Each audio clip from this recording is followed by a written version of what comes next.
At my sister's wedding, my nephew tugged on my dress and whispered, "Aunt, come quick." I smiled, thinking he wanted to show me something funny, but his face was serious. The music was loud, people were laughing, and the smell of champagne filled the air. Lydia looked beautiful in her white dress, glowing with happiness. I felt proud of her. After all the heartbreak she had been through, she finally seemed to have found her peace. I followed Caleb through the crowd, weaving between tables and laughing guests. He stopped near the long table covered in flowers and plates, then pointed underneath it. I knelt down, expecting maybe a spilled drink or his lost toy. But when I lifted the tablecloth, my heart stopped.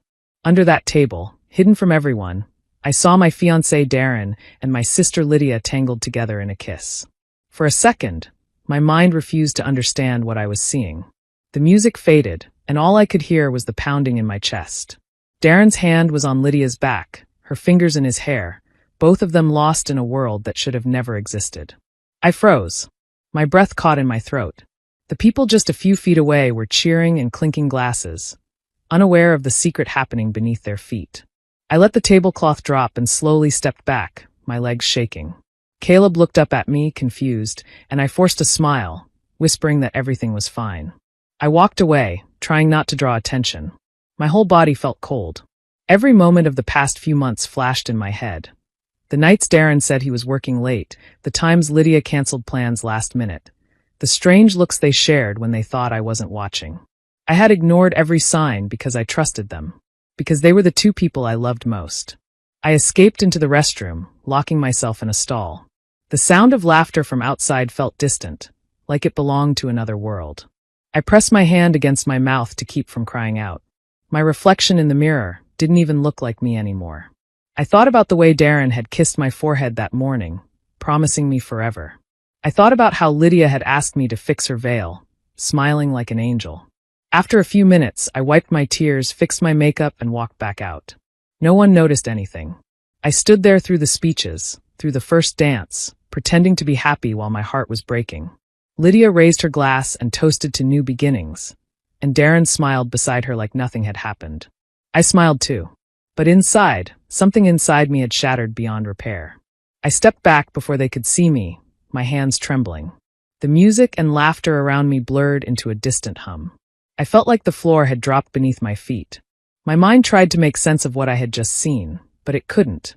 It felt like my whole world had tilted sideways. I walked quickly toward the restroom, keeping my head down so no one would notice my face. Inside the stall, I locked the door and leaned against it, my chest tight and my stomach turning. The image of them under the table kept flashing in my head. I wanted to scream, to cry, to do something, but I couldn't make a sound. Then memories started coming back, one after another. The times Lydia and Darren had accidentally run into each other at the coffee shop. The nights Darren had stayed out late and brushed off my questions. The text messages I saw once. He said they were from work, and I believed him. I remembered Lydia's sudden glow these past few months, the way she'd smile when her phone buzzed. It all fit now. They hadn't started this today. It had been going on for months, maybe even longer. I covered my mouth and let a few tears fall, trying to breathe quietly so no one outside would hear me. My hands shook as I wiped my face. I didn't want anyone to know. Not yet. I needed to hold it together, at least until I could get out of there. When I finally stepped out, I fixed my hair, forced a smile, and went back to the reception. No one looked twice at me. Everyone was too busy celebrating. Lydia stood at the front of the room, her dress sparkling under the lights, holding a glass of champagne. She raised it high and said, "To new beginnings." Her voice was bright and happy. Darren stood beside her, smiling like everything was perfect. I felt my heart twist, but I didn't let it show. I lifted my own glass and smiled back at them, pretending everything was fine. Inside, I felt empty. They were celebrating their future, and I was standing there, pretending mine hadn't just fallen apart. That night I lay in bed staring at the ceiling, unable to close my eyes.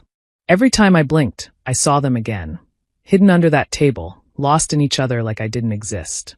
The image kept repeating, over and over, until it felt like a nightmare I couldn't wake up from. The house was silent, but my thoughts were loud. I tried to convince myself there was some kind of mistake, but deep down, I knew there wasn't. The more I thought about it, the more everything started to make sense. All the small, Strange things I had ignored began fitting together like pieces of a puzzle. I remembered the night Darren canceled our dinner because he said he was stuck at work. Lydia called me that same evening, saying she was too tired to talk. I hadn't thought anything of it then, but now I could see it clearly. Maybe they were together that night. Then there was the necklace. A small silver chain with a heart pendant. I had lost it months ago and searched everywhere for it. Later, I saw Lydia wearing one just like it. When I asked, she said it was a gift from a friend. I believed her. I always believed her. And Darren, the man I thought I knew, had been distant for weeks. He stopped holding my hand, stopped calling me Harps like he used to. When I asked what was wrong, he said he was just tired from work. I told myself he was stressed, that every relationship had ups and downs. Now I realized he wasn't tired, he was guilty. The more I remembered, the colder I felt. Every laugh we shared, every family dinner, every kind word, all of it felt like a lie now. I couldn't believe they had fooled me for so long. My own sister, my fiancé, the two people I loved most in the world had been sneaking around behind my back. I sat up in bed, my chest tight. I didn't cry this time.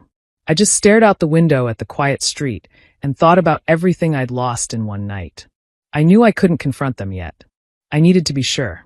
I needed proof, something they couldn't lie their way out of. They thought I was clueless. They thought I would never find out. But I was done being the trusting sister, the forgiving fiancé. I promised myself that when the truth came out, it would be on my terms. I would find every hidden piece of their secret and make sure they could never pretend again. As the first light of morning touched the window, I made my decision. I wouldn't cry anymore. I would find the truth. And when I did, they'd both wish they had never lied to me. I went to Lydia's house a few days later with a basket of small gifts, pretending I just wanted to thank her for hosting such a lovely wedding. My hands were steady, my voice calm, but inside, I was anything but calm.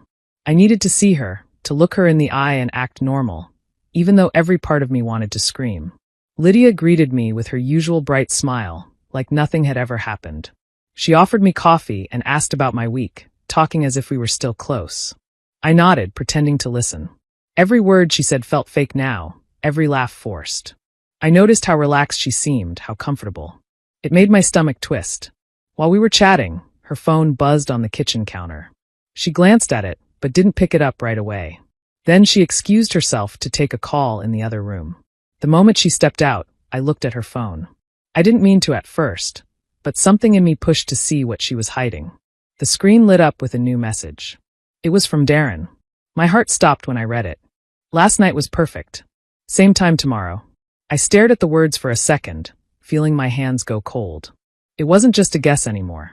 It was real, right in front of me. Proof. My chest tightened, but I forced myself to breathe. I quickly pulled out my phone and snapped a photo of the message. My fingers were shaking, but I managed to do it before the screen went dark. I set her phone back exactly how it was and took a deep breath, trying to calm the storm inside me. The anger that filled me wasn't loud or wild. It was quiet and cold, the kind that sits deep inside your bones. When Lydia came back, I smiled like nothing had happened. We talked for a few more minutes, and then I hugged her goodbye. She didn't notice anything strange.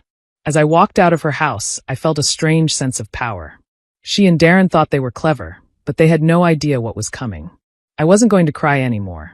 I was going to make them regret every lie they told. A week later, I decided it was time to take the first step. I invited Lydia and Darren to a small family dinner at my apartment. I told them it was just to thank them for everything they had done for the wedding, a way to celebrate after all the stress. My voice sounded light and cheerful on the phone, and neither of them suspected a thing. I cleaned the apartment carefully that afternoon. Everything had to look perfect, warm, peaceful, normal. I set the table with candles and soft music playing in the background. Inside, my nerves were steady. I had already hidden my phone in the corner of the room, set to record everything. When Darren arrived, he brought a bottle of his favorite bourbon, just like I had asked. He smiled, kissed my cheek, and said he had missed me. I smiled back, pretending his touch didn't make my skin crawl. Lydia showed up a few minutes later with flowers, acting as if we were the same loving sisters we'd always been. I hugged her, keeping my smile in place even as I felt my hands tremble slightly. We sat down to eat, and I made small talk, asking about the honeymoon, about their plans. They both looked at ease, though every now and then, I caught Darren glancing at Lydia when he thought I wasn't looking.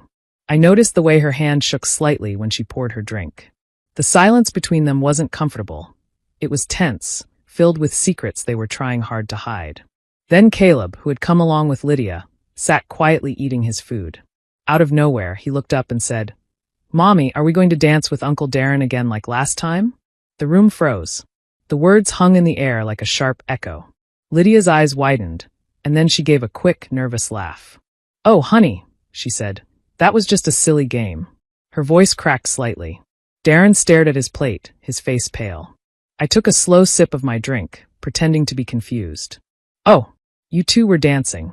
I asked casually. Lydia avoided my eyes. Darren muttered something about helping Caleb practice for a school party. Their excuses were clumsy, shaky. I nodded, pretending to believe them, but inside, I could feel a quiet satisfaction growing. They were already starting to crumble. The rest of the night passed with awkward small talk and forced smiles. I laughed at their jokes, kept my voice soft, and acted like everything was fine.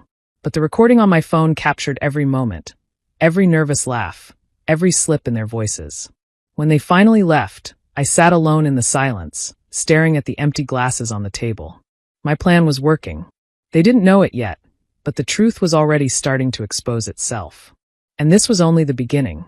Dessert was almost ready when I decided it was time to end the act. The air in the room felt heavy, and I could see both Lydia and Darren growing more uneasy by the minute. Their laughter was thin, forced. I smiled sweetly, clearing the plates, then set down a small pie on the table. "You know," I said softly, "I've been thinking a lot about loyalty lately." The room went still. Darren froze with his glass halfway to his mouth. Lydia gave a small, nervous laugh, twisting her napkin in her hands. "That's an interesting topic," she said, her voice light but shaky. "Yeah," I continued, keeping my tone calm. "It's strange how you can trust people completely and never realize what they're hiding." I could see Lydia's eyes flick toward Darren. His face had gone pale, and his fingers gripped the edge of his glass too tightly. Darren cleared his throat and said, "Let's not talk about serious stuff tonight, okay?" I smiled at him. "You're right," I said softly, "but some things deserve to be talked about." Then I reached for my phone and placed it in the middle of the table. I pressed play. A familiar sound filled the room, the soft ping of a text alert, followed by Darren's voice message from Lydia's phone. "Last night was perfect. Same time tomorrow." The color drained from Lydia's face. Her fork clattered against her plate. Darren set his drink down too fast, spilling a little on the table. "It's not what you think," he muttered quickly, his voice uneven. "It wasn't like that, Harper. Please." I leaned forward, my voice steady and cold. "Don't lie to me. I saw you under the table, Lydia." For a moment, no one breathed. The only sound was the faint hum of the refrigerator in the kitchen. Lydia's lips parted, but no words came out. Tears began to fill her eyes, and then she broke down completely, covering her face with her hands. "I'm sorry," she whispered between sobs. "I didn't mean for it to happen." Darren pushed back his chair, so hard it scraped the floor. "This is ridiculous," he said, standing up. "You're overreacting." His voice was shaking, though he tried to sound angry. Without looking at either of us, he grabbed his coat and stormed out the door, slamming it behind him. The sound echoed through the room, leaving an awful silence behind. Lydia sat there crying, her makeup smudged, her hands trembling. I didn't say anything. I just watched her. Inside, I felt something strange. Not relief, not victory, but a quiet emptiness mixed with a flicker of peace. For the first time since that awful day, I wasn't pretending anymore. I had faced the truth, and even though it hurt, it made me feel alive again. Within a few days, everything came out. Secrets don't stay hidden for long, not in a family like ours. Someone must have talked, maybe Lydia or Darren, but soon everyone knew the truth. My phone buzzed nonstop, calls from relatives, messages asking if it was real. I didn't answer any of them. I didn't need to explain. The truth spoke for itself. My parents were shocked at first, but once they heard my side, they stood with me. My mom cried, saying she couldn't believe Lydia would do something like that. My dad just got quiet, his disappointment showing in the way he didn't speak her name anymore. For once, they didn't tell me to forgive and forget. They knew this wound was too deep for that. Ethan, Lydia's husband, found out soon after. He showed up at my door one evening, his face pale and tired. He didn't ask for details. He just said, "Thank you for telling the truth." A week later, I heard he had filed for an annulment. Lydia's perfect wedding had turned to ashes in less than a month. Darren tried to call me again and again. Sometimes late at night, sometimes in the middle of the day. I never answered. His voice messages were always the same: apologies, excuses, promises that he still loved me, that it was just a mistake. I didn't believe a single word. Eventually, I blocked his number. There was nothing left to say. Then came the letters. Lydia sent them one after another, long and messy, written in her usual looping handwriting. She said she never meant for it to happen, that she fell in love without meaning to. She called it a mistake, but mistakes don't happen over months of lies. I read the first letter, then tore it up. The rest went straight into the trash, unopened. I packed my things and moved into a new apartment near the river. It was small and quiet, with sunlight that filled the room in the mornings. For the first time in months, I could breathe without feeling like someone was watching me. I painted the walls a soft cream color and bought new sheets, trying to build something that belonged only to me. But even with the peace, something heavy stayed inside me. It wasn't guilt for telling the truth. I didn't regret that. What bothered me was how good it had felt to expose them, to see their faces when everything fell apart. That cold satisfaction scared me a little. I wasn't supposed to enjoy revenge. Still, every time I thought of them together, lying and pretending, I reminded myself that they had earned it.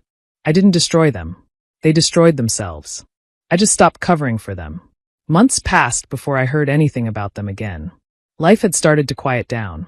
I focused on work, took long walks by the river, and tried to let the past fade. But one afternoon, a friend mentioned something that froze me in place. She said she'd seen Darren and Lydia together at a cafe, sitting close, talking like old lovers. At first, I didn't believe it. I thought maybe it was a misunderstanding. But when I checked, it turned out to be true. They were seeing each other again. For a moment, I laughed. It wasn't the kind of laugh that comes from joy.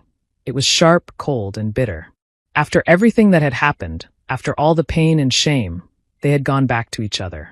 Maybe they thought they could start fresh. Maybe they thought I'd moved on quietly and forgotten. But they were wrong. That night, I sat at my kitchen table, the same one I'd eaten dinner at while pretending not to know their secret. I thought about everything they had taken from me, my trust, my peace, the family I once loved without question. I didn't want to hurt them the way they hurt me, but I wanted them to see that they hadn't broken me. So I decided to give them exactly what they deserved, closure, but on my terms. I sent each of them a message a few days later, polite and calm. I said I wanted to meet for dinner, just the three of us, to finally put everything behind us. I wrote that I had forgiven them, that I was ready to let go. Both agreed without hesitation. They must have thought I was trying to make peace. When the evening came, I wore the same dress I had worn to Lydia's wedding, a soft blue one that she had once called my lucky dress. I curled my hair and smiled at myself in the mirror. I didn't look like the same woman who had cried in a bathroom stall months ago. I looked calm, sure of myself, untouchable. They arrived together, trying to act normal. Darren greeted me awkwardly, while Lydia kept her eyes low. I welcomed them kindly, offered them wine, and spoke lightly, as if the past was behind us. After the food was served, I stood and said, "I wanted to tell you something important tonight." Their faces tensed, waiting. I smiled. I sold my engagement ring. Lydia blinked, confused. Darren frowned. "With the money," I continued, "I donated to a charity you once made fun of, Lydia, the one that helps women heal from betrayal and emotional abuse."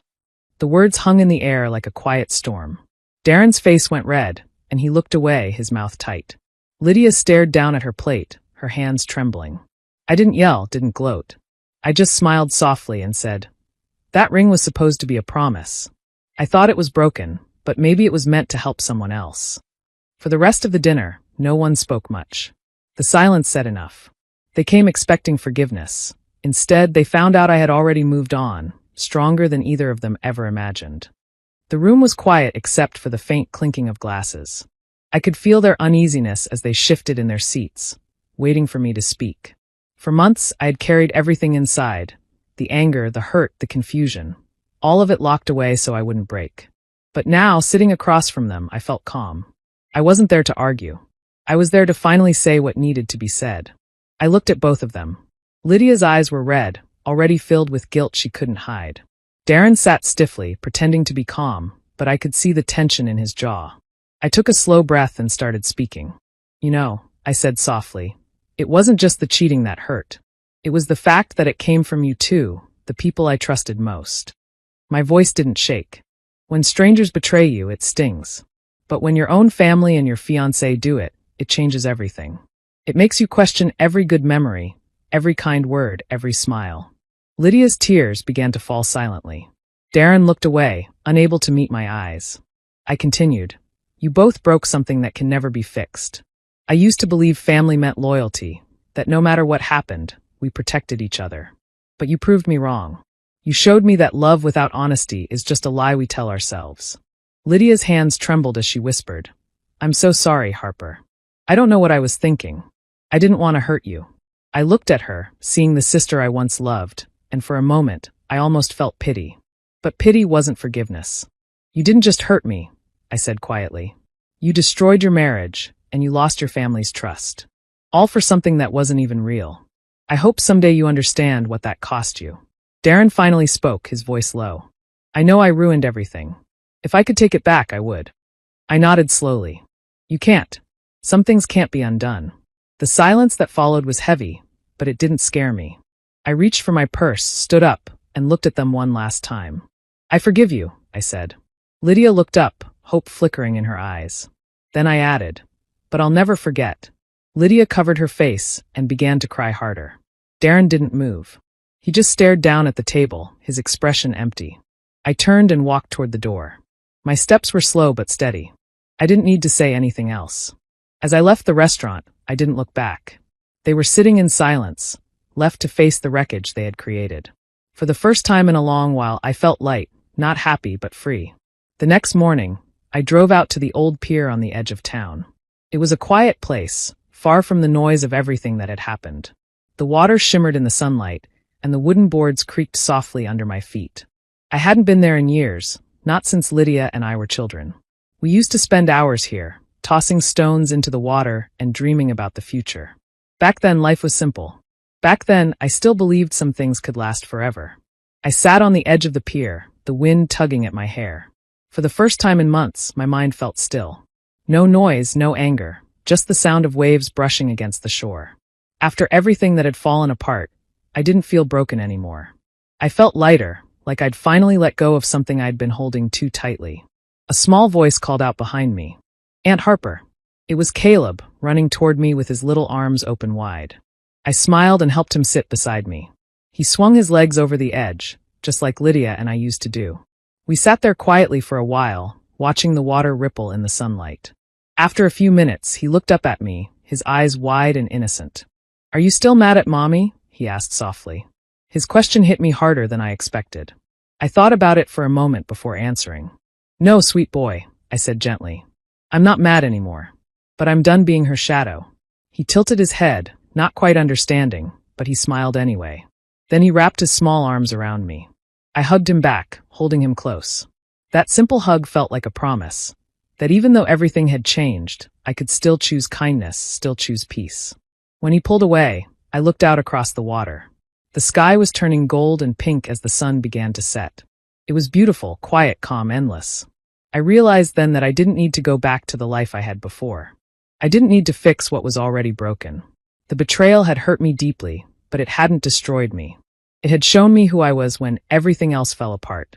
I wasn't the same person anymore. I was stronger, sharper, and finally awake to my own worth. As the waves rolled against the pier, I stood up and took one last look at the horizon. Then I turned and started walking back toward my car. I didn't look behind me. For the first time, the past didn't pull me back. I wasn't searching for what I'd lost. I was ready for whatever came next. Do you think Ethan made the right choice by walking away, or should he have forgiven and tried again? Share your thoughts in the comments below. And if you enjoy stories like this, don't forget to subscribe for more.